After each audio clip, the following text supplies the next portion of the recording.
Okay, so for my book talk, it's nonfiction, and I chose The Little Duck, and it's basically just a story about this baby duck and how it grew up and turned into a big duck.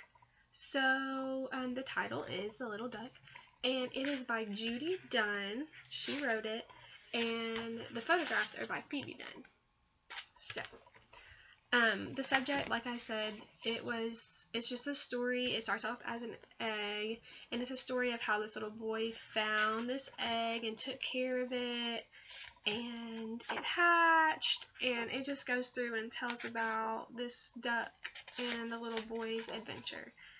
And it has real pictures, and it's really, really cute. So, background knowledge, I pretty much knew about ducks, but I mean, me being older, but elementary kids might not know as much, but I mean, I knew what a duck looked like, and I know what a sound a duck makes. So, some kids might not know anything about ducks, so it could be different for anyone. But I did learn quite a bit from this book.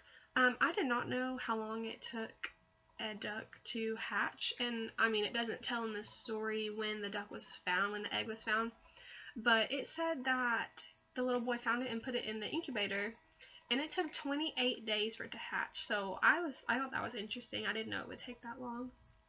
I also learned in this book the little boy was trying to get the duck to swim, and it said that ducks cannot swim until they have oil on their feathers, and I did not know that.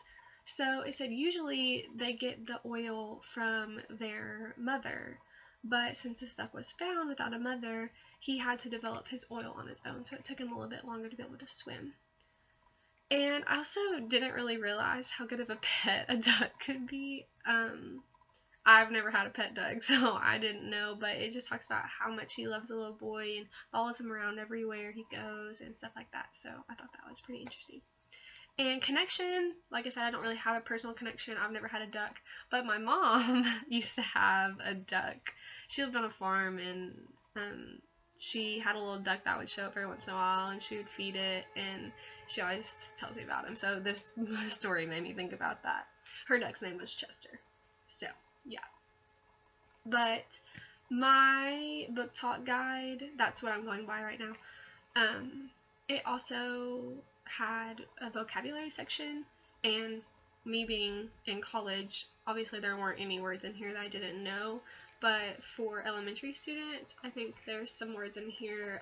Incubator is one, and so I mean, that's great, and it has pictures, and it explains what an incubator is, so, and how the egg is put in there and everything. So, and then the last thing that my book talk guide had was to give the book stars, so 1, 2, 3, or 4 stars, and I give this book 4 stars. It was so cute. The pictures are precious, and it talks about how, you know, in the end, he finds a duck friend, and it's so cute. So, I recommend it. It has lots of interesting facts about ducks and how they grow and how they develop their quack rather than a peep. So super cute. Recommend it. Nonfiction book.